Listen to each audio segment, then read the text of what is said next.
Muy buenas tardes, bienvenidos a su programa Madres de Jesús Sacerdote, donde nos unimos a María y nos ofrecemos por ellos. Es un placer saludarlos en esta tarde, qué bueno que están con nosotros para compartir esta hora. Les saluda Mónica Paredes y Yuli Mendoza. Y hoy tenemos un invitado que nos va a enriquecer esta tarde, es el Padre Fernando Torre, que es misionero del Espíritu Santo. Buenas tardes, Padre, gracias por venir. Gracias por haberme invitado, es un privilegio estar aquí y también poder compartir con quienes están siguiendo esta transmisión, pues esta charla que tendremos de amigos de Jesús y amigos en la fe. Así es.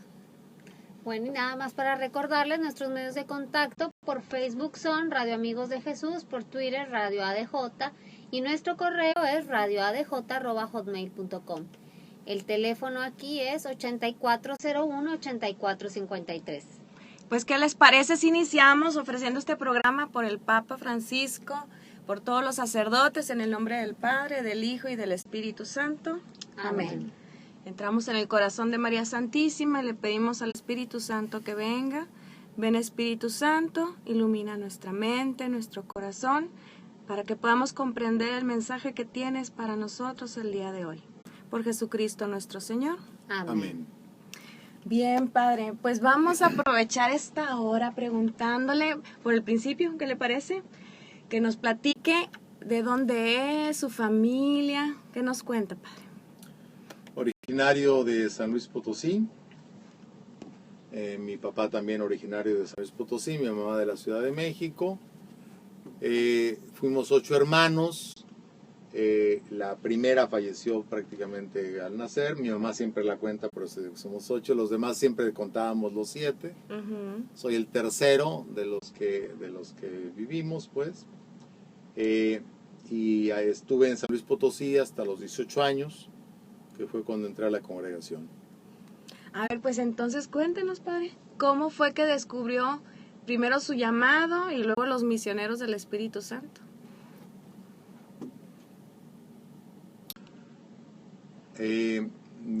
Conocí a los misioneros del Espíritu Santo. Yo estuve estudiando con un colegio de una congregación religiosa, Hijas del Espíritu Santo, desde segundo de kinder hasta la primaria, y ahora tienen secundaria, entonces no había. Y el fundador de esta congregación religiosa es el Padre Félix de Jesús Rullé.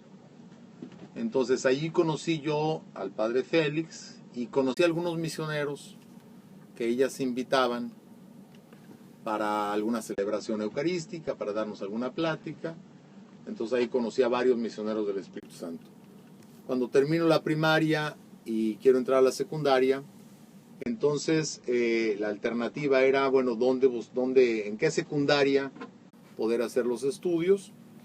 Y las alternativas que tenía, una de ellas era en lo que los misioneros del Espíritu Santo tenían en San Luis Potosí, ya no tienen, ya no tenemos, pero tenían la escuela apostólica, que era el internado, el seminario menor, donde estaban algunos internos que iban estudiando para sacerdotes y algunos que éramos externos que estudiábamos en lo que era el instituto, digamos. Y entonces, en ese contexto, yo entré a la apostólica y en los años que estuve allí, los 5 años que estuve allí, entonces tuve mucho más contacto con muchos misioneros del Espíritu Santo, que eran profesores de nosotros, que eran nuestros formadores allí.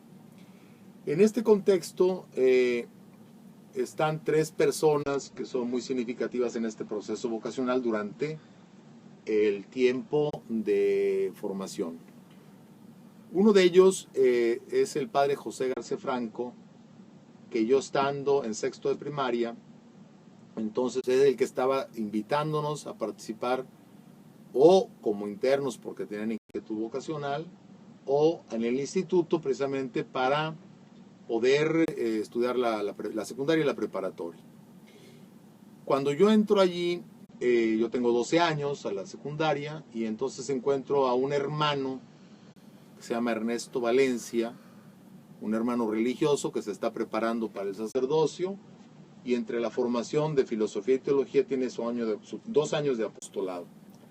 Y para mí, yo 12 años, él tendría entonces unos 25, para mí fue muy significativo encontrar a alguien así, tan entusiasta, tan identificado con su vocación. Y bueno, a los 12 años el adolescente ve a aquella persona, aquel adulto, y esto para mí fue definitivo. Ahora lo digo de esta manera, si ser sacerdote, ser así, yo sí le entro, ¿no? Entonces fue muy importante el testimonio de él. Después en la preparatoria, otro que estuvo muy involucrado, Francisco Martorell, él era sacerdote ya, y entonces ya es distinto, yo tenía 15, 16, 17 años, y entonces una relación no solamente de así como el adulto admirado, ejemplar, sino también el compañero, el amigo, entonces también fue muy significativo, ¿no? Esto fue durante la preparatoria todavía. Yo termino la preparatoria y por un deficiente acompañamiento vocacional, no se me dio, yo tenía una inquietud, tampoco la expresé, porque bueno, el miedillo ahí estaba, pero yo entro en ingeniería, y a ingeniería porque me gustaban las matemáticas, me gustan. Todavía, padre. Todavía tengo por ahí nostalgia del álgebra de Baldor.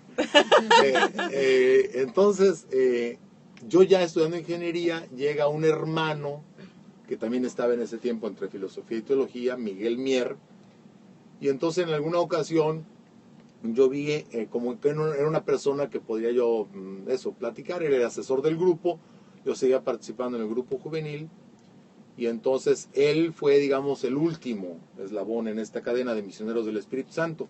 Ahorita cité 4 nombres, pero también hay algunos otros que de una u otra manera. Y fuera del colegio, el que también me pegó profundísimamente, el padre Luis Manuel Guzmán, misionero del Espíritu Santo.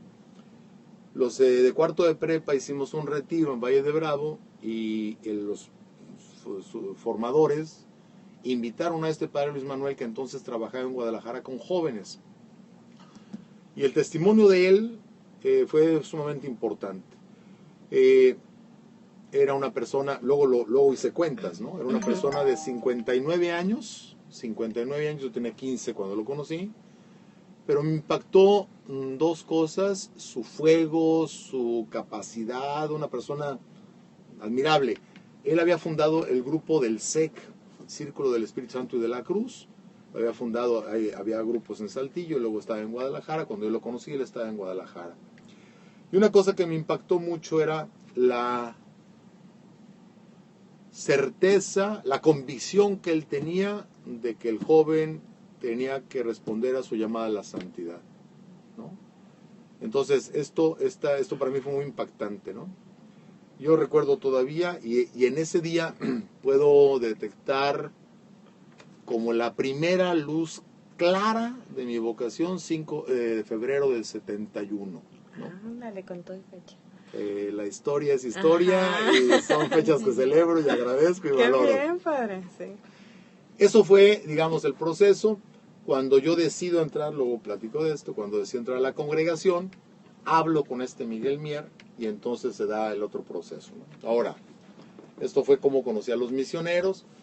Cuando yo pensé entrar en la congregación, no pensé en otras, ¿no? Pero porque la que conocía me atraía, me gustaba. Sí busqué un poco, pero tampoco como dándome a la tarea de veras investigar todo a profundidad, ¿no? Yo digo, algo me fascinó, me llenaba, era lo que yo conocía, el padre Félix, Conchita, etc. Eso para mí fue muy importante, ¿no?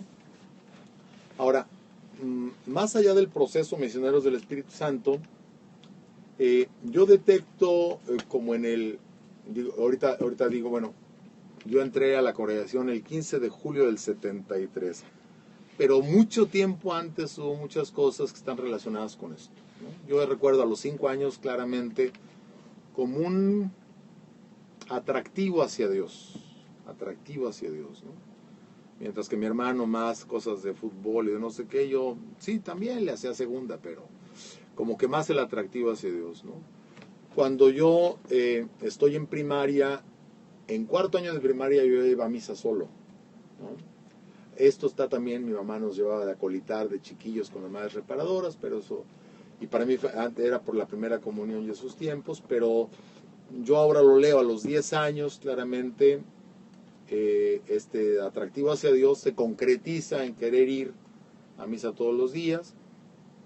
¿Y la tenía cerquita, padre, o era del colegio? No, ¿Cómo la tenía no, la nosotros misa teníamos diaria? misa, sí, teníamos clases en el primaria, mañana y tarde. Ajá.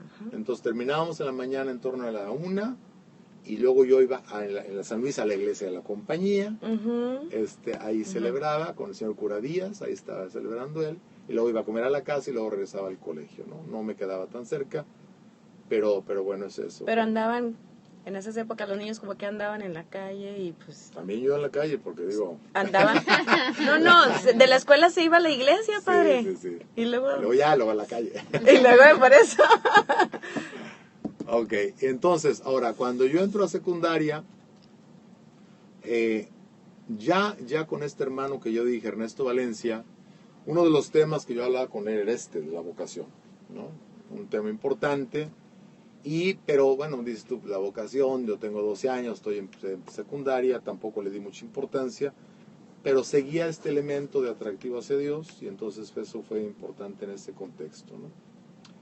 Cuando yo entro a la preparatoria, entro en un grupo juvenil que se llamaba Labor Social, en donde además de la formación cristiana, etcétera, teníamos una proyección apostólica con personas pobres que vivían en la periferia de lo que era el colegio, estaba entonces en las afueras de San Luis Potosí, y entonces ahí dábamos catecismo a los niños, ayudábamos a otras cosas.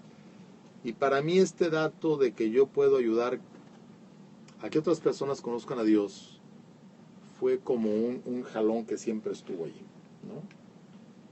Cuando veía a alguien que, bueno, eso, la pobreza sí me conmueve, me conmovía, pero la ignorancia de Dios y del amor de Dios y todo esto me dolía. Pues un poco está este asunto, ¿no? De qué puedo hacer yo por esto, ¿no? Cuando estoy en la preparatoria, entonces sigo con el grupo, soy coordinador del grupo, etcétera, y se va dando como un progresivo acercamiento a Dios, ¿no? Pero decía yo que fue un deficiente acompañamiento vocacional por diversas circunstancias, ante una inquietud que yo nunca expresé, pero que quien sabe leer pudo haber descubierto, como descubrimos a veces la vocación en otras gentes. Nunca hubo este dato, nunca hubo este acompañamiento.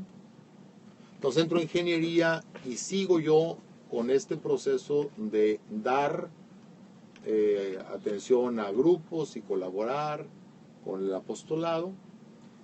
Y un domingo, me recuerdo muy bien, entonces otra fecha, 8 de octubre del 72, voy a una misa en San Luis Potosí que duraba 13 minutos el domingo, ¿no? 13 minutos. Dios. ¿Toda la misa completa? Toda. Entonces era un atropellamiento de la Eucaristía, yo salí muy enojado, así era y estaba llena porque pues la gente iba, porque el padre acababa en 13 minutos, diciendo me quito el problema en 13 minutos, ¿no? Pero bueno, yo salí muy molesto, salí enojado, me fui caminando a la casa. Y entonces en la casa, en un momento determinado, teníamos como una capillita, y entonces como que yo le reclamaba a Dios, ¿no? Diciendo cómo es posible que estos sacerdotes hagan esto, etcétera, y como que Dios me volteó el asunto y dijo, ¿y tú, no? Pues bueno, ahí fue un momento muy intenso, muy difícil, muy complejo, de los momentos más... Determinantes en su vida. Exactamente, gracias. Padre. sintió las preguntas así con todas sus palabras. ¿Y tú cómo harías tu misa? Sí. ¿Cómo? Pues no solo dar la misa, bueno, había otras cosas, Celebrar. pero sí, es de eso, ¿no? Y entonces, 8 de octubre del 72 fue el momento en que dije, sí, ya les había hablado del padre Luis Manuel, y un año y medio antes, en febrero 71. De ese tiempo, de febrero 71 a octubre 72, fue muy intenso, porque yo ya tenía clara inquietud vocacional, clara, pero todos los miedos del mundo, todas las resistencias del mundo. Y nadie sabía nada más que usted, padre. Pues de repente alguno por ahí, pero no, yo me quiero casar, yo quiero tener hijos, a mí me gusta la ingeniería, yo no aguanto estar encerrado. Todas las excusas que pude haber pensado, ahí estaba, ¿no? Entonces, pues muy interesante cómo Dios fue venciendo mis resistencias y respondiendo a mis preguntas, hasta que en un momento determinado dije, bueno, pues sí, si tú quieres, sí, y quiso. ¿No? Entonces eso fue muy intenso. Padre. Y en ese... No, por favor. No, padre, ¿y su mamá nunca sospechó? Su mamá, que Sí. como su mamá y su papá, por lo que hice, eran piadosos y sospechaba, le decía algo. Sí. Mis papás eran gente cristiana, religiosa, piadosa. Mi mamá, mi papá, más un hombre recto, formal, Honesto. honestísimo. Pero, por ejemplo, eso de pertenecerse a grupos y cosas, él no, sí iba a misa, desde luego, y las oraciones, no sé, pero en cambio mi mamá sí participaba mucho en aquel tiempo en la ACJM y en otras cosas que tenía del Hogar del Niño, etcétera, ¿no? Cuando, ese 8 de octubre del 72, las cosas importantes se comunicaban en el cuarto de mis papás. Entonces esperé que estuvieran los dos. Y entonces ya que estuvieron los dos, entré al cuarto, ¿no? Entonces, les dije, bueno, pues les comunico que he decidido ser sacerdote misionero del Espíritu Santo. No recuerdo exactamente las palabras, ¿no? O quiero entrar al noviciado, o quiero entrar a la congregación, pero bueno, ese era el contenido, ¿no? Entonces estoy de acuerdo el lugar y toda la cosa. Mi papá de pie, un poco así serio. Y entonces mi papá empezó un interrogatorio, el peor que me han hecho de toda la formación. Y ya pensaste, y me empezó a decir todo. Claro. Ya pensaste que vas a tener un superior toda la vida. Me acababa de decidir, o sea, ya no he pensado nada. No. Sí, y ya pensaste que... Él tenía un hermano que había sido, ya había salido de la congregación, había sido sacerdote y entonces conocía esto y era médico y trataba a muchos curas y monjas, entonces conocía. Y ya sabes que vas a tener un superior toda la vida, sí. Ya vas a ver que te van a cambiar de una ciudad a otra, sí. Entonces, bueno, y estás dispuesto a no sé qué, y estás no sé, bueno. Entonces al el final... filtro, padre, un super filtro. No, es el examen complexivo de todo, ¿no? Entonces al final me dijo una cosa, es muy bien, si tú decides yo te apoyo, pero decide. Y cuando quería enfatizar subí el tonito, decide. Sí. Entonces dije, muy bien, ya lo decidí, es lo que quiero. Y luego mi mamá, entonces ya medio que entró al quite, ya el papá ya pasó la prueba, ahora mi mamá. Entonces en cuanto empezó a hablar, se empezó a llorar, y dice, ya lo sabía, no más que yo, y respetar la libertad. En alguna ocasión le había comentado, después de que el 5 de febrero del 71 le comenté alguna cosa, pero en el fondo le comenté por qué yo no quería entrar, ¿no? O sea, no le dije yo quería, ¿no? No, pues es que no sé qué, y que los forman de la misma manera, lo cual era mentira, porque cada quien es original y se forma de manera personal. Pero bueno, le expuse todas las razones que yo tenía para no entrar, ¿no? Y cuando ella dice, no, ya lo sabía, entonces me empezó a decir, porque yo veía esto y esto y esto y esto. Esto es muy interesante. Y bueno, pues ella estaba encantada, ella estaba feliz. Ella desde siempre valoraba mucho a los sacerdotes. Cuando nosotros recibíamos la comunión, nos juntaba y nos hincaba y siempre decíamos no sé qué, la oración tal y tal y tal. Y siempre terminábamos pidiendo, y te pedimos por el padre tal y por el padre tal. Mira. ¿No? Entonces... los ponía a todos los hijitos a pedir por los sacerdotes. A los hijos tres grandes. A los tres grandes. Los otros ya me tocaron menos. Claro, ¿no? los de su camada. Esa es la generación, sí, los tres grandes. Luego viene ella también, Pilar también se integraba al grupo.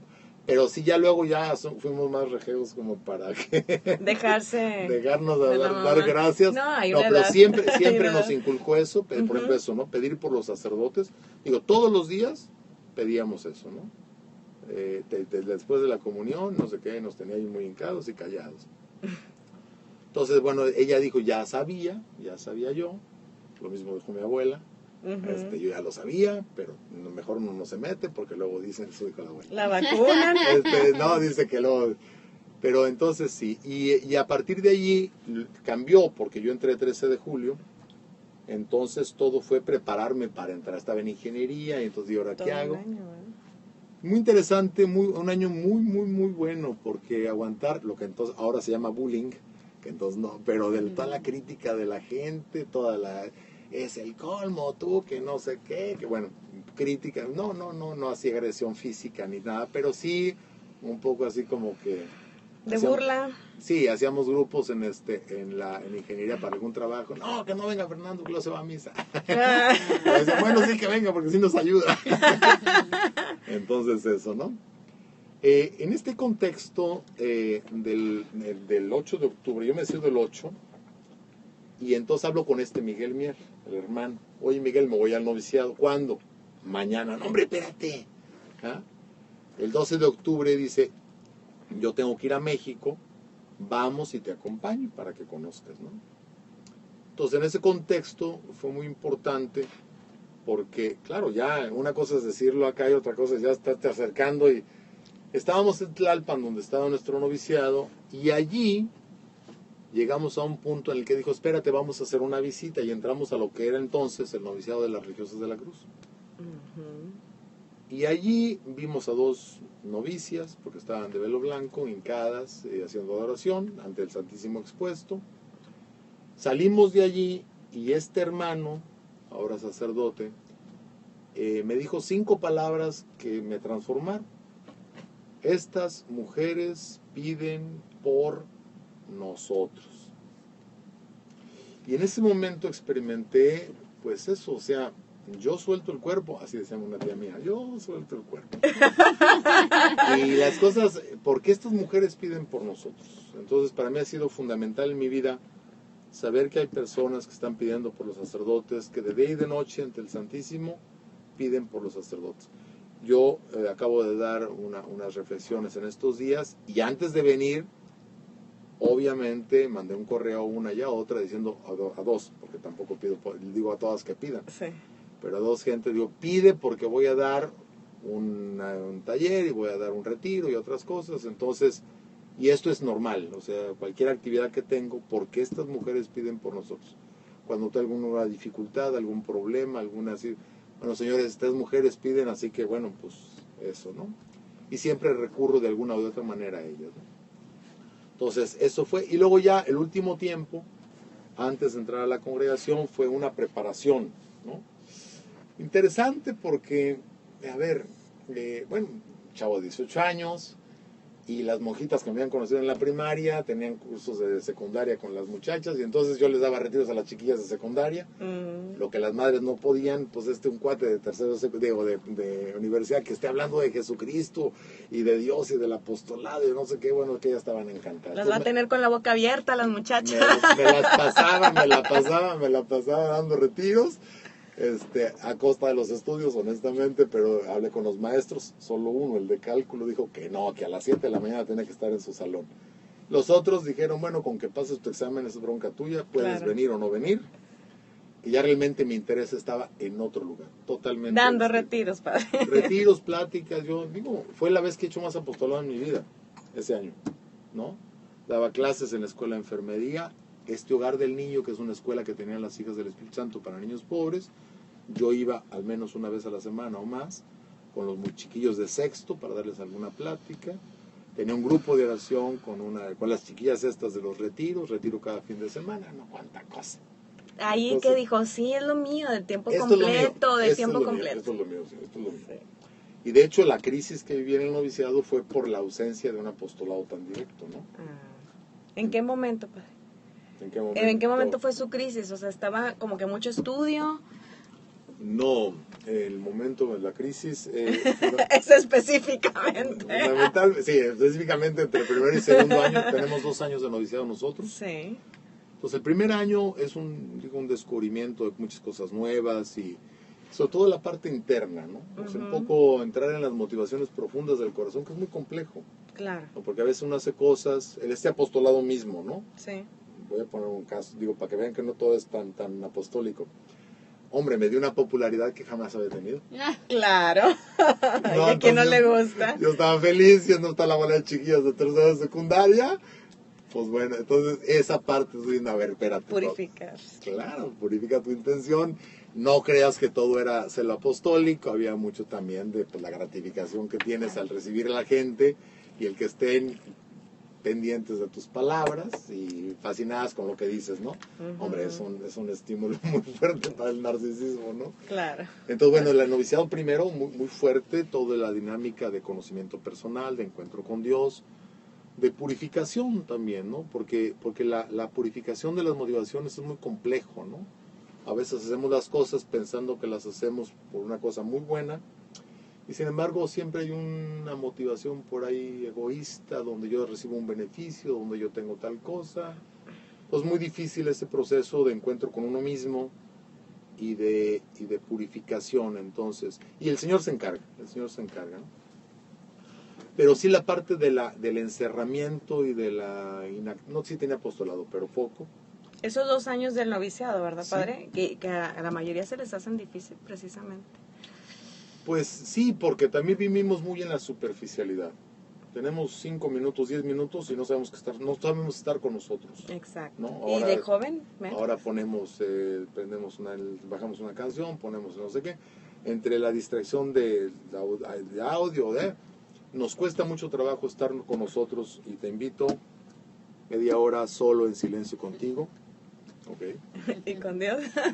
A encontrar a Dios Con ahí el Dios adentro. Exactamente. Con el Dios que está en tu corazón. Yo creo Así que es. entra como el evangelio de hoy, ¿no? Yo no vine a traer la paz sino la guerra. Y en ese tiempo, porque es una purificación muy fuerte de la inteligencia, de tus gustos, de todo, pues todo lo que estabas tú en el mundo. Los sentidos. De todos los sentidos, exactamente. Y entras en esa guerra interior, ¿no? Sí, es muy complejo, ¿no? Es muy complejo, es un proceso difícil. Eso de tener un superior, que me había dicho mi papá. Es cierto, y hasta la fecha. Es cierto, pero qué difícil es para un chavo de 18 años Para entenderlo. y decir, ok, y aunque yo quiera tal cosa, me toca hacer tal otra, y aunque es muy difícil la convivencia con los otros, aprendemos a convivir a un cierto nivel, pero vivir con otros, compartiendo la vida, les pasa a los matrimonios igual. Claro. Es muy complejo, ¿no? Porque somos personas distintas, con necesidades distintas, con culturas distintas, formación distinta, etcétera, ¿no? En el matrimonio, pues ustedes escogieron la pareja. Nos elegimos. En la vida religiosa, la comunidad no es elegida por la persona. Entonces, es difícil aprender a convivir. Eso también es importante, aprender a convivir con personas distintas, que resulta que son mis hermanos, ¿no? Esa es una parte importante, ¿no? Entonces, yo en el noviciado, muy bien, una búsqueda de Dios, encuentro conmigo, etcétera, pero sí hay algo que no me quedaba a mi tamaño, ¿no? Me quería poner un traje, un smoking, o lo que se quiera, que no me quedaba. Entonces me sentía apretado por acá, y en un momento pensé que tenía que salir, ¿no? Salir de la congregación. De hecho, lo pensé seriamente. Pero bueno, en la dirección espiritual el director me ayudó a discernir, ¿no? Diciendo, no, el asunto no es falta de vocación, no, es falta de entrega. No al modo como tú quieres, sino al modo como quiere Dios, ¿no? Entonces eso es muy difícil. Pero al fin y al cabo resolví este paso, y me parece, fue un momento muy, muy claro, cuando yo también hago la opción por seguir en la congregación, pues también una gran liberación, y en fin, resuelta la crisis, digamos así, Claro. que no es que se resuelva definitivamente, pero bueno, la pregunta no era ya la vocación o no, sino cómo mejorar para tal cosa, en fin, cómo mejorar para la relación con los demás, cómo mejorar para la relación con Dios, cómo cambiar ciertas actitudes mías, pues egoístas, autoritarias, lo normal. Rebeldes, pues, ¿no? de joven. Entonces el proceso pues es eso, ¿no? Y así la pasó todo el seminario, padre. Así como. Así, con esas luchas, esas purificaciones, esos aprendizajes. ¿En qué fecha hizo su profesión religiosa, padre? Tiene... 17 de agosto del 75, hace 41 años. Y esa fecha es muy importante para los religiosos, ¿verdad, padre? Porque usted primero fue misionero del Espíritu Santo y ya después fue sacerdote. Pudo haberse quedado como misionero sin ser sacerdote, nada más como hermano, ¿no? Sí, en la vida religiosa son, digamos, como diversas posibilidades de una misma vocación. La vocación primera que yo sentí fue eso, ¿no? Esta pertenencia a Dios como misionero del Espíritu Santo, pero yo no podría distinguir una llamada distinta al sacerdocio, ¿no? Yo cuando dije quiero entrar al noviciado es porque quiero ser sacerdote. Yo sí conozco personas que en un momento determinado dicen lo que quiero es una vida consagrada, ¿no? Otras que lo que quiero es el sacerdocio ministerial, perfectamente, ¿no? Pero en mi caso yo no distinguí, para mí esta es mi vocación, ¿sí? Y no la siento como dos cosas, sí cronológicamente posteriores, pero no son separadas, ¿sí? Hay cosas que se dan así, como cuando yo soñé en ser misionero del Espíritu Santo, soñé en ser sacerdote. Cuando soñé en ser sacerdote, soñé como misionero del Espíritu Santo, ¿no? Padre, y bueno, descríbanos qué es ser misionero del Espíritu Santo. ¿Cuáles son las características de su carisma, que era lo que a usted le llenaba, ¿verdad? Porque pues dentro de la vida religiosa hay muchos carismas y ciertamente, aunque usted no indagó mucho en otras, pero esa le... Sí, no indagué, sí conocía. En San Luis Potosí estaban los carmelitas, estaban los redentoristas, estaban los diocesanos, tenía algún tipo de contacto con ellos. Esto de que iba yo a misa, de repente me tocaba ir a Tequis, donde son diocesanos, o al Espíritu Santo, donde eran misioneros, o alguna vez el Carmen, alguna vez San Agustín, en fin, ¿no? Y entonces el carisma, ¿qué es así lo que...? Entonces, lo primero, el carisma es una realidad encarnada, ¿no? Es un don del Espíritu que da a en este caso, carisma de misioneros del Espíritu Santo, a una persona, el fundador, y al grupo de las personas que siguen esto, ¿no? No lo encuentra uno separado de la vivencia, ¿no? ¿Qué encontré yo? Ya les decía algunos datos, ¿no? Personas cercanas, Valencia, que les decía, personas que buscan a Dios, Miguel Mier que les decía, personas generosas en el servicio, y aquí pueden ir enumerando muchos más, personas que este asunto de los sacerdotes, pedir por los sacerdotes, que lo traía desde antes, la búsqueda de una vida fraterna, ¿no? El fundador, el padre Félix, insistía como una familia, ¿no? No somos un grupo de solterones viviendo juntos, ¿no? Sino una familia en donde el tipo de relación es una relación familiar, ¿no?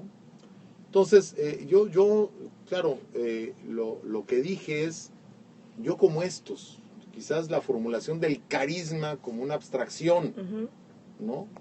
Pero no hay eso, sino que eran personas que vivían este carisma. Me atraía el padre Félix mucho, ¿no? ¿Qué parte del padre Félix le encanta, padre? ¿Le encanta o le encantaba? No, bueno, pues puede decir antes y ahora que lo conocí mejor o a la fecha. ¿Qué tan amigos son? Muy cuates, ¿no? Sí, ¿no? Hay lo que pasa es que esta frase la descubrí mucho tiempo después. Ajá. Cuando el padre Félix conoce a Conchita, 4 de febrero de 1903, se entusiasma con el carisma, la congregación, la espiritualidad de la cruz, las obras de la cruz, etcétera, ¿no?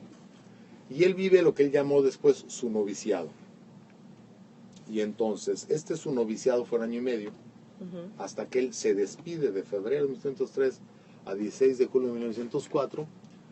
Entonces se despide de Conchita.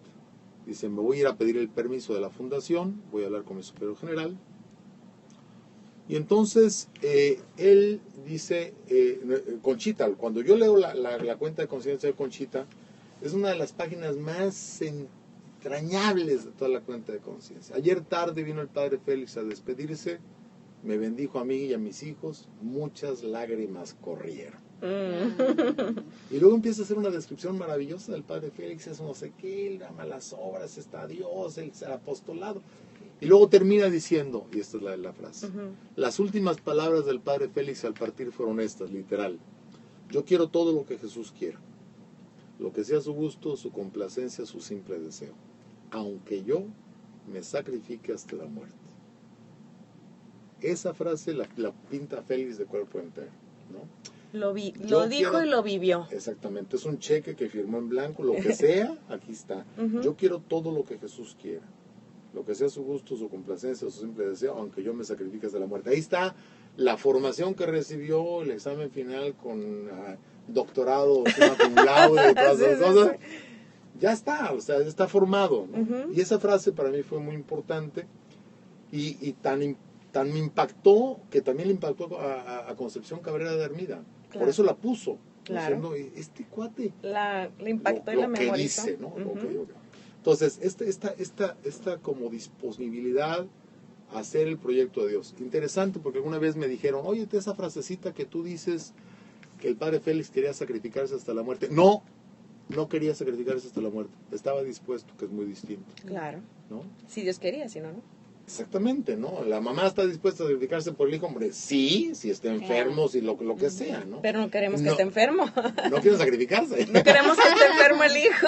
Claro, que no Tener quieren lo que no quieren no, tampoco sacrificarse. Entonces, eso para mí me impactó. Antes, por eso digo esta, como que había otros elementos que me impactaban mucho en frases de él, ¿no? Con ella todo, sin ella nada, Dios, Dios, Dios, nada, lo que mira el sacerdocio nos debe ser indiferente, hacer fiestas sin cesar a la Divina Trinidad, etcétera. Muchas otras frases.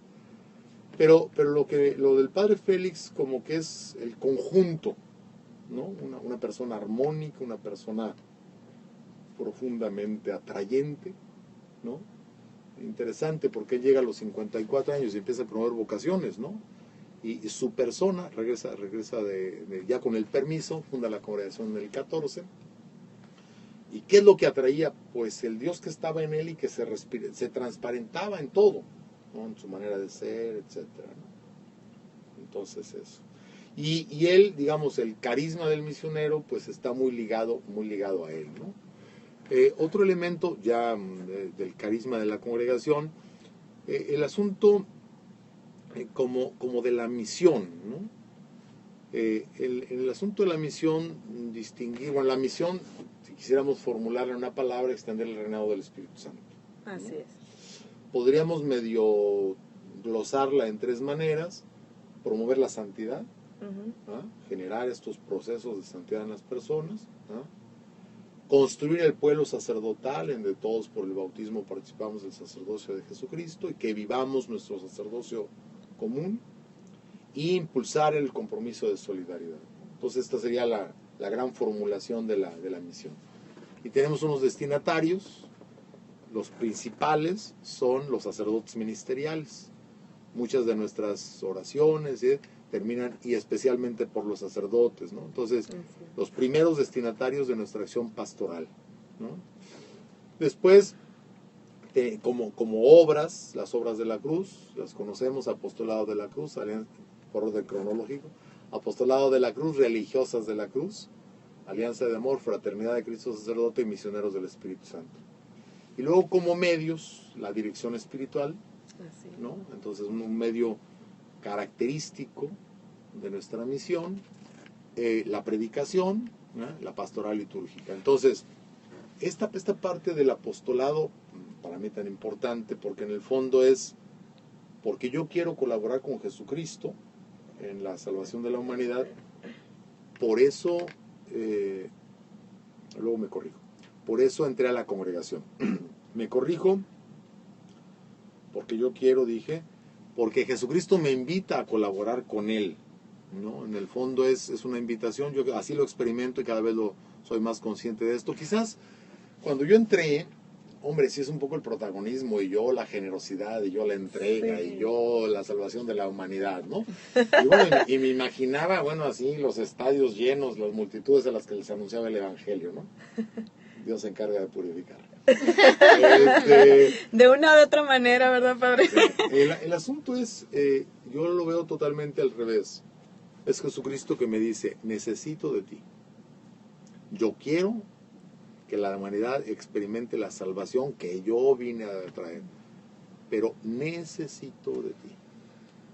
La encarnación es ley, la ley de la encarnación. Entonces toda la gracia de Dios pasa por mediaciones. Entonces, ¿me ayudas a hacer llegar mi salvación a los demás? Entonces yo respondo a una llamada, pero porque Él tiene una necesidad. Él tuvo la iniciativa, Él nos amó primero. Claro, pero a ver, insisto en la palabra necesidad. Él, dice el texto del Evangelio: sin mí ustedes no pueden hacer nada. Muy bien. Y al revés también. Él, sin nosotros, no puede hacer nada. A ver, ustedes están aquí en este momento en la cabina, en el radio, hay muchas personas que nos están siguiendo. para que esta palabra llegara a ustedes a través del radio, a través de este programa, se necesita que ustedes hayan respondido que sí y que yo no haya podido resistirme a las invitaciones. Y que providencialmente tuviera este huequito en su agenda tan apretada, padre. Así es. Entonces, lo que quiero decir es que la salvación no es arte de magia, es arte de respuesta a una invitación que nos hace Jesús, pero que es importante decir, y es que sin mí, si yo no hago esto, Jesús no puede hacerlo. Él va en mí a hacerlo. Exactamente, Él por medio de mí, pero necesita el por medio de Él por medio. ¿No? Un texto maravilloso de Pablo en la carta a los Romanos, ¿cómo creerán si no se les predica? ¿No? Entonces es muy larga la secuencia. La secuencia. ¿No? Porque dice, todo el que invoca el nombre del Señor se salvará, ¿cómo invocarán si no han creído? ¿Cómo creerán si no han escuchado? ¿Cómo escucharán? Si nadie les predica. Y entonces termina Pablo diciendo, ¿y cómo creerán si nadie les predica? Y dice, ¿y cómo predicarán si no son enviados? Y ahí se corta y dice, claro que sí son enviados, claro que sí son. Y retoma un texto de Isaías y de Nahum, benditos los pies del mensajero, los pies, no dice los labios, los pies del mensajero que anuncia la buena nueva, ¿no? Entonces, la idea es eso, tenemos que ser pies, manos, ojos, brazos, boca de Jesús, para que a través de nosotros Él pueda hacer llegar su salvación a los demás. Padre, y el carisma de ustedes, que es, como decía el Padre Félix, primero contemplativos y luego hombres de acción, tiene un equilibrio muy importante para el tiempo que ustedes dedican a la adoración eucarística, a la oración, ¿verdad? Llenarse de Jesús para irlo a dejar, a entregar a los demás, ¿no? Sí, no solo de los misioneros, o sea, es una dimensión esencial del cristiano, ¿no? Esencial. Es decir, necesita ahora aparecida, ¿no? Discípulos y misioneros. Discípulos misioneros, que tal el Papa insiste mucho eso. La dimensión contemplativa es parte esencial del cristiano, no es exclusivo de la vida religiosa, ¿no? Ahora, quienes estamos en la vida religiosa, bueno, de alguna manera sí tenemos que tener este elemento como elemento formal, directo, concreto, ¿no? Sin esta dimensión contemplativa, entonces todo lo otro suena a teoría, pero no experiencia de vida, ¿no? Esto es fundamental. Y entonces la necesidad de buscar espacios privilegiados para el tiempo de estar con el Señor. El Padre Félix insistía en otra cosa, la atención amorosa a Dios. ¿Sí? Entonces, el asunto, dice él, enamorados de Dios. Esa es la clave. Y entonces, el amor nos hace recordar. No es un ejercicio de memoria, sino del corazón. ¿Sí? Del recuerdo, y aquí empieza la palabra recuerdo, recordar. El corazón es el que nos hace pensar en Dios. Entonces, la idea es eso, dice él, vivir en esta atmósfera de relación con Dios, de diálogo interno con Dios. Pero insisto, no es de la vida religiosa, es de todo el mundo. Pero sí es fundamental que el religioso tenga espacios exclusivamente dedicados a la oración. No, que mi apostolado es mi oración. No, necesitamos un momento como las parejas, ¿no? Necesitan momentos para estar solos en la intimidad. Lo que es no solamente es expresión del amor, sino alimento del amor. Entonces el religioso, la religiosa, el sacerdote ministerial necesita de un espacio personal propio, de silencio, de encuentro con Dios, según la espiritualidad, delante del Santísimo, en el propio corazón, en la recámara, según la espiritualidad, o en la naturaleza, más al espíritu franciscano, o en el canto de los salmos, más benedictino, etcétera, ¿no? Pero para nosotros es fundamental. La espiritualidad y el carisma sí marca el modo de orar. Nuestro modo característico de orar es ante el Santísimo, ¿no? Entonces eso, mientras que el modo característico de otros lo que decía, en la propia recámara, cada espiritualidad tendrá sus maneras concretas de la única experiencia de encuentro con Dios. Padre, y es que sí se nota, bueno, también la espiritualidad de la cruz, pues lo central es Jesús Eucaristía, ¿no? Y nosotros hemos notado, pero platíquenos su experiencia de amor con Jesús Eucaristía. Hemos notado que sí es una pasión por Jesús Eucaristía. Es como, yo creo que es como cuando se le nota a un esposo que ama mucho a su esposa, ¿no? O sea, sí. De hecho, hasta luego dicen, no, a esa esposa le ha dado a su esposo muy buena vida. Porque se le nota en la cara, ¿verdad? Igual a los sacerdotes, o sea, cuando tienen una vida de intimidad con Jesús Eucaristía, pues no la pueden ocultar, se les nota. A ver, bueno, padre. no quiero echar rollo. Tampoco quiero hablar de mí, pero bueno, voy a tener Pues que hablar. venimos a hablar de usted, Padre, nada más en este programa. Su testimonio, Padre, sus anécdotas. No, hoy. Su experiencia. Hoy. Hoy mero. Yo tenía que salir a las 8 de la mañana para estar en una actividad que tenía. Entonces, pues lo primero es prever mi tiempo de oración de la mañana. Entonces, ¿a qué horas me voy a levantar? Porque tengo que desayunar a las 7. ¿Y a qué horas me voy a levantar para que pueda tener mi tiempo de adoración, ¿no? Uh-huh. Me levanto a las 5. Me baño con agua fría, que las madres de la cruz no tienen agua caliente. Ay, Hoy no tienen. Hoy se queda hospedado ahí en su casa. Y entonces estoy de 6 a 7 en oración, ¿no? Uh-huh. La primera media hora es esa media hora que les digo, en silencio, sin nada de nada, ni la Biblia le abro. Uh-huh. Y luego ya la siguiente media hora, también ante el Santísimo, Jesús de Eucaristía, con él, ¿no? Esto sería lo primero. Ya llego, doy la plática, a las 12:30 tuve la celebración de la Eucarística. Y bueno, pues es el momento privilegiado, principal. Trato de vivirlo con sencillez, pero con profundidad. Ustedes entienden. El asunto es ese. Entonces, una celebración eucarística de las gentes a las que les había estado dando una referencia, una plática sobre el anhelo de Dios de Concepción Cabrera y su celo por la salvación de los demás, ¿no? Entonces terminamos la Eucaristía con esto del fuego venido a traer a la tierra, Uh-huh. etc.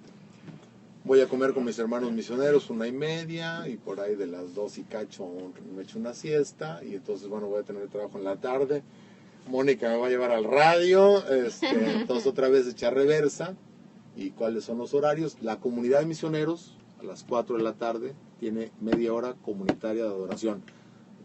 Piensen ustedes, estábamos seis señores, Sacerdotes. el más joven como de unos 40 y tantos, 50 años, y de ahí para arriba, todos juntos delante de Jesús de Eucaristía, orando juntos en silencio, algunos leía la Biblia, alguna otra cosa. Yo me levanté antes de la siesta, siempre duermo siesta por aquello de los horarios de sueño, y entonces dije, bueno, de 3:30 a 4 hago oración personal y luego ya a las 4 estoy con la comunidad. Entonces, bueno, hasta ahorita eso es lo de hoy. Padre, qué importante es buscar eso que nos está platicando, encontrarle el momento. Y que si no se podía al horario habitual por los compromisos apostólicos, pues entonces buscarle el momento, ¿verdad? Sí, hoy no corrí, ya no corro. Camina. Hoy no salí a caminar, que la rodilla no me da. Hoy no salí a caminar, que siempre lo acostumbro. Uh-huh. Entonces dije, bueno, que es pues importante para la salud. algo tengo que quitar, Claro. pues quito esto, ¿no? Entonces, sí, ahora, el asunto es, el tiempo es un recurso limitado y siempre lo damos de acuerdo a la jerarquía concreta de valores. Las cosas que nos importan, siempre tenemos tiempo para ellas, aunque otras cosas tengamos que dejarlas de lado, ¿no? Entonces la pregunta no es qué tan importante para ti es la oración, o qué tan importante es tu familia, o el estudio, o qué tan importante es el trabajo, o el deporte. Pregúntate qué tanto tiempo le dedicaste en los últimos 7 días. Y eso te dice en la práctica, no, es que para mí es muy importante estudiar idiomas. ¿Y cuánto lo dedicaste la semana pasada? Nada, mentira entonces, mentira. ¿no? sí. O sea, no es... Entonces igual, para mí es muy importante la oración, el encuentro con Dios. Muy bien, bueno, el asunto es... Y puede ser de mil formas, ¿no? Yo digo, estar frente a Jesús, Eucaristía, en la capilla es un privilegio único que tenemos. Muchísima gente no tiene este privilegio. Pero esta gente que va a estar, yo vivo en la Ciudad de México, en el metro, y que hace 2 horas y media de su casa al lugar de trabajo, durante el tiempo realmente está en oración. Digo, no está de rodillas ante la Eucaristía, porque más se pone de rodillas, la atropellan. Pero hay gente que de veras va, sí, en eso, ¿no? O que va caminando. Yo, por ejemplo, camino a la capellanía, y esa media hora de ida y de vuelta, bueno, la de ida sobre todo, en la de vuelta ya vengo más distraído, ¿no? Es rumiar la palabra de Dios que luego tengo que transmitir, ¿no? Entonces, para mí es un momento de peregrinación, ¿no? Como de veras un momento de encuentro con Dios durante esa media hora, y siempre voy por el mismo camino para no distraerme. De regreso me voy por cualquier camino. Pero entonces eso, ¿no? Entonces no querer encontrar los tiempos ideales, eso no existe para orar, existen los tiempos reales. Y los que son, entonces aprovechar esos tiempos. Por ahí escribí alguna vez una cosa que se llama orar como sea, cuando sea y donde sea. Pero orar. Ese era el más de oración, ¿verdad? Cuéntanos su relación con María. Válgame Dios. Diría el padre Marcos, la mujer de mis canciones. sí, el que compone canciones. Es un compañero, Marcos Alba, muy querido, un buen hermano, un gran amigo, compositor de muchas canciones. Le pone palabras a mi experiencia de Dios, muy bellamente. A ver, yo la Santísima Virgen empiezo desde que ya les decía en primaria el Colegio de las Hijas del Espíritu Santo. En alguna ocasión tuve que decir alguna cosa por el 75 aniversario de la congregación, y entonces dije que además de haber aprendido matemáticas, que me gustan todavía, geografía, historia, etcétera, aprendí 2 cosas muy importantes en el colegio, ¿no? Una de ellas, ya lo dije, valorar el sacerdocio ministerial, ¿no? El valor, el cariño al sacerdote. Y otra, la devoción de la Santísima Virgen, ¿no? En mi casa sí había eso y hay eso. Bueno, me acuerdo mi mamá y el rosario que nos regañaba porque cuando regresábamos nos quedábamos dormidos rezando el rosario. Y siempre, pero para mí en el colegio y la imagen de la Virgen Mater que ellas tienen fue muy significativa, ¿no? Entonces yo recuerdo ya en la primaria como esta cercanía, cariño especial por ella, ¿no? Honestamente, durante la secundaria y la prepa no fue muy así. Sí me acuerdo en un retiro de este padre Luis Manuel Guzmán, como unos 6-8 meses después de aquel primero de Valle de Bravo, que yo hice una oración de la Santísima Virgen, y una religiosa hija del Espíritu Santo, que ya falleció, que para mí fue muy significativa, Margarita Valdés, me dijo alguna cosa así de la Virgen, oye, que no me acuerdo qué, honestamente, ¿no? Pero me dijo algo, ¿no? Algo de la Virgen, como que le había impactado mi oración, ¿no? Pues me impactó que le hubiera impactado. Ella era muy mariana, muy mariana, ¿no? Una gente extraordinaria, y bueno, de un gran cariño, ¿no?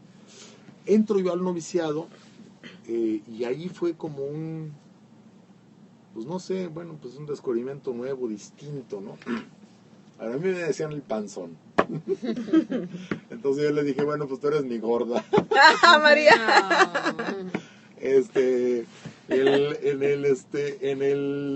Por acá está el nombre como firmé mi Biblia. Vamos a enseñar. Y luego, padre. No, pues ya que vean la Biblia. Pues. Sí, pues los del radio no lo están viendo, padre. Bueno. Es que el padre firmó su Biblia con el panzón misionero del Espíritu Santo.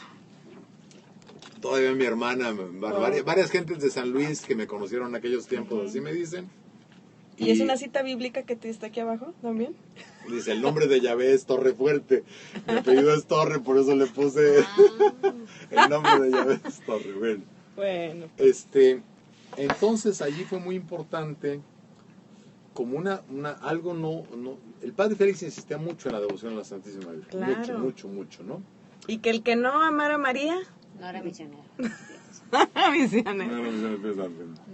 Entonces, para mí fue como muy natural, no fue nada ni forzado, pero el encuentro con ella, el cariño a ella, la relación con ella fue muy natural, muy bella, y bueno, desde entonces, ¿no? Desde entonces para mí es algo muy, muy profundo, muy significativo en mi vida, ¿no?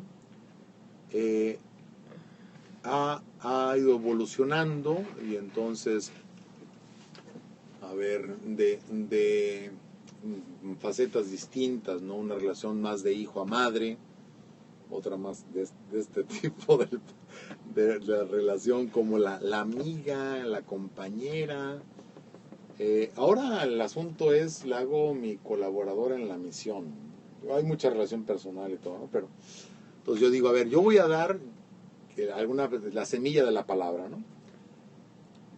Tú te encargas de disponer el terreno para que la semilla de la palabra caiga en tierra buena, ¿no? Uh-huh. Entonces, eso para mí es muy, muy significativo. Entonces, igual, ¿no? Pues invocarla, tenerla presente, vivir un poco en esta relación. Padre Félix hablaba también de la relación con la Virgen María. Aquí traigo mi rosario. Y se ve que está bien usado. Ese lo hice yo. Y un día una religiosa se lo quería quedar y me le lancé a la yugular. Padre, porque tiene mucho uso, mucho cariño. Para mis dedos, mira. Ah, muy bien. Entonces le medí, ¿no? Y ahí lo traigo. Cabe muy vuelta, bien vuelta, esas cuentas. Entonces, vuelta. Eso. Padre, ¿cómo has sentido la presencia? Espérate, nomás. Muy especialmente en la celebración eucarística, la presencia de ella. La invoco muy concretamente. Bueno, al principio, no siempre digo, pero bueno. Luego a veces en la lectura de la palabra antes, a veces digo un rollito así como que, y ahora le pedimos a la Virgen María que nos dé su corazón, sus oídos, su corazón, para acoger la palabra como ella, para poder vivirla como ella, alguna cosa así. Y también durante la consagración, entonces digo algún rollito de la presencia de María y después de la comunión siempre decía alguna cosa y luego ya medio que se fue cristalizando porque agarraba algo del Magnificat y ahora digo algo así, pero bueno, puede ser como sea, ¿no? Digo, tenemos a Jesús en nuestro corazón, lo acogemos con el mismo asombro, la misma gratitud, el mismo gozo y la misma ternura como la Virgen María lo acogió en sus entrañas. Más o menos, según variaciones. Pero esto ya lo he repetido porque una vez dije y una religiosa me lo repitió. Y dije, hombre, sonó bonito. La primera vez fue muy espontáneo y luego ya, y ella me lo escribió las 4 palabras y entonces dije, mira, pues está padre, ¿no? Está padre. Sí, pues bueno, es una invitación. Le quedó padre el Espíritu Santo. Claro, sí, me inspiró en ese momento y ahora sí. No, le iba a preguntar eso, pero también le iba a preguntar, Padre, ¿cómo ha sentido la presencia de María en su vida como varón, como hombre, ¿no?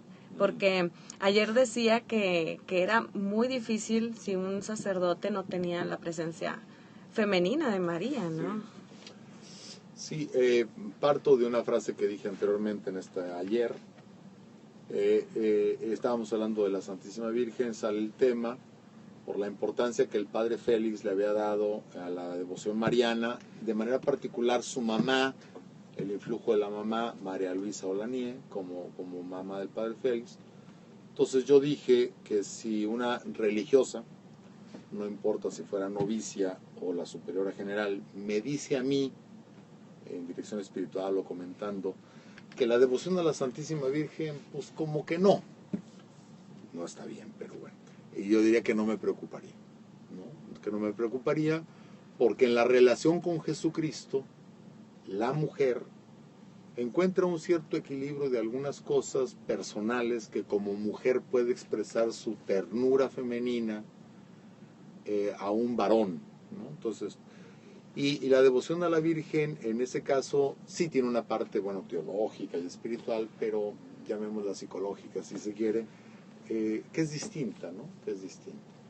Y entonces decía yo ayer también que si a mí un varón religioso, sacerdote, no me importa si es seminarista, postulante o obispo o superior general, lo que sea, me dice, pues yo la Virgen María no. Yo digo en ese momento de, a ver, momento, ¿no? ¿Cómo que no? ¿Sí? Y esto es dramático, ¿no? En el fondo hay una parte, por el estilo de vida, esta experiencia de haber sido creados por Dios para vivir naturalmente en una relación varón-mujer. Si el sacerdote, que por el estilo de vida en el celibato sacerdotal o en la castidad consagrada del religioso no tiene esto, hay una grave deficiencia, ¿no? Y peligrosa. Entonces, que claro que hay muchas cosas que están ya que deberían estar ya realizadas, ¿no? El anhelo de una entrega total a alguien en el matrimonio, acá es con Dios, Trinidad, Padre, Hijo, Espíritu Santo, la fecundidad igual, etcétera. Pero lo que faltaría, en este caso, si el sacerdote, el religioso varón, no tiene esta relación con la Santísima Virgen, es esa relación varón-mujer en un nivel de cercanía, de ternura, de presencia, que es necesario. Entonces, si es necesaria y no está, por eso digo que es peligrosa, ¿no? Y esto, pues bueno, cuando uno percibe a algún sacerdote, alcanza a ver, ¿no? Quienes tienen un poco más de contacto, un poco percibir esta como ausencia de esta dimensión, o a veces tristemente una búsqueda equivocada de esta presencia femenina en la propia vida. Así. Pues lo dijo muy bien dicho, padre. Y entonces María ha estado con usted como madre, como amiga, como colaboradora, como testigo, como todo, ¿no? Qué maravilla. Padre, ¿y alguna anécdota que nos quiera platicar de su ministerio? Ya como las últimas cosas que nos pueda compartir antes de terminar el programa. Por ejemplo, su vida pues ha estado en muchos lados usted y con muchos puestos y demás, ¿no? Pero ¿qué dones y oportunidades le ha dado el Señor así de servir y que vea así como una anécdota? Como muy fuerte la unción de su sacerdocio, padre.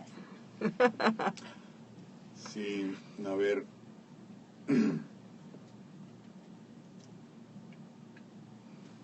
Hay una parábola del Evangelio que dice, el sembrador siembra la semilla y duerma o vele, la semilla crece por sí misma, ¿no? Uh-huh. Yo estaba en el noviciado, 1975, fui a Morelia, éramos novicios y estábamos dando retiro a jóvenes, y en un retiro de jóvenes, dimos varios, no sé ni cuál, ni me acuerdo de esta persona. Di el retiro y se acabó, ¿no? Y un día recibo un correo electrónico. Bueno, primero la secretaria de la Casa General me dice, padre, están pidiendo su correo electrónico, y siempre me resisto. Pero le digo, bueno, pues la verdad, dáselo a esta persona, ¿no? Y entonces es muy interesante el correo porque empieza diciendo, todavía me decían el panzón, entonces, si usted es el panzón, este correo es para usted, y si no, no. ¡Qué lindo! Y habían pasado muchos años, padre. 30. Sí, porque correos electrónicos en el 70, 30, pues no. 30 años. 75. Y entonces me dice, en aquel retiro, yo recibí una gracia muy grande y no sé qué, y el amor a los sacerdotes, y no, me echaba todo un rollo, no. Y decía yo, ¿cómo es posible 30 años después, no?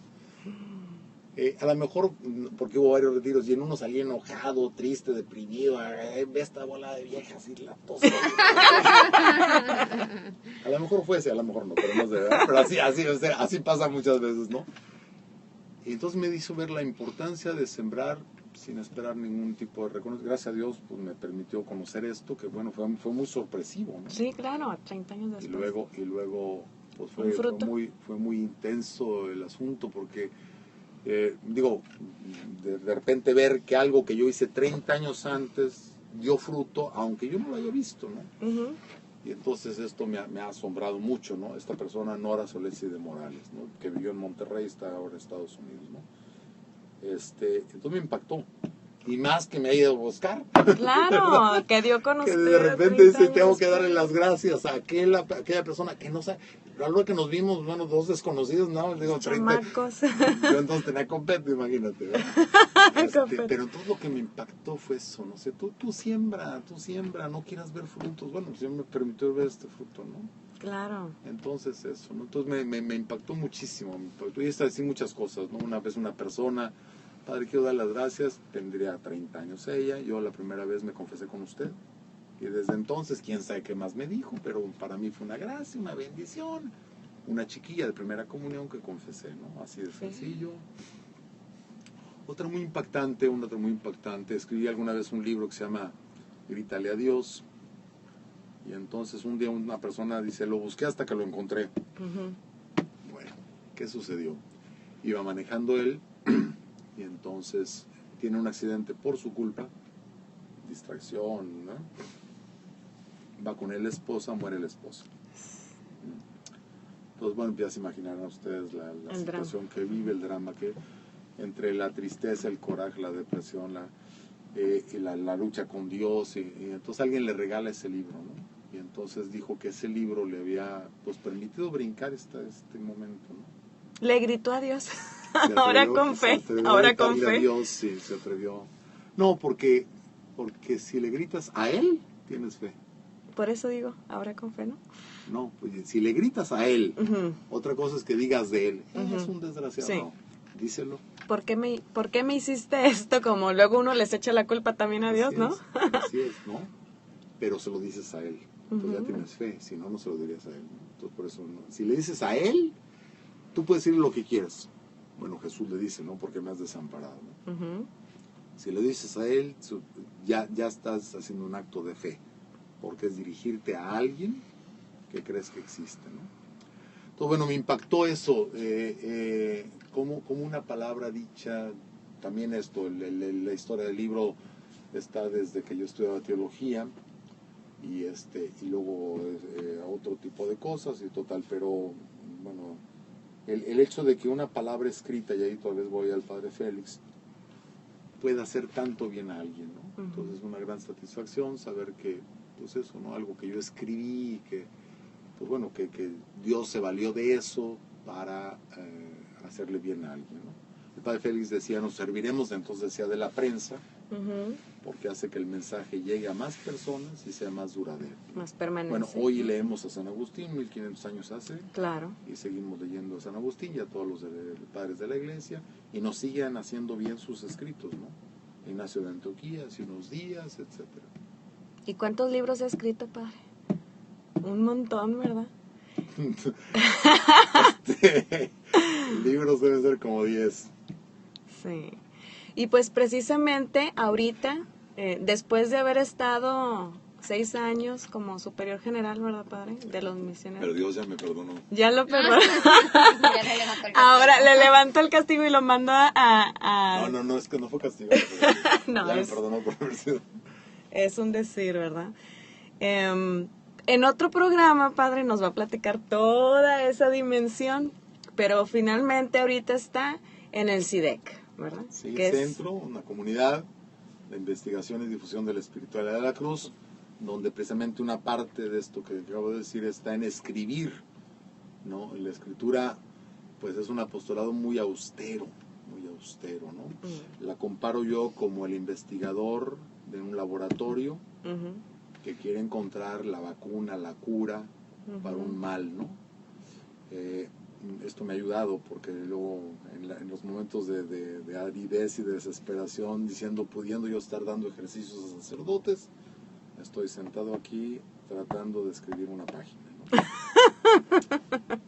pero igual que el que descubrió la vacuna contra el polio, Salk dice, no, el bien que esta persona hizo a la humanidad con este descubrimiento, bueno, otro tipo de escritos, ¿no? Es decir, creer que donde hay semilla puede haber fecundidad, si es la semilla de Dios. Entonces también puedes decir, bueno, una palabra, espero que algún día una palabra, aunque diga que no a muchísimas cosas que me invitan. Hoy me invitaron a 2 retiros.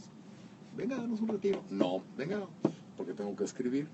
Entonces espero que el fruto de la investigación se traduzca en alguna palabra, y ahora también, iba a decir impresa, pero ahora también digital o lo que sea, que pueda comunicar vida a quien escuche o lea esa palabra. Así es, pues es el ministerio en el que lo tiene ahorita el Señor, Padre, después de haber estado En otro mucho más activo y lleno de gente y personas.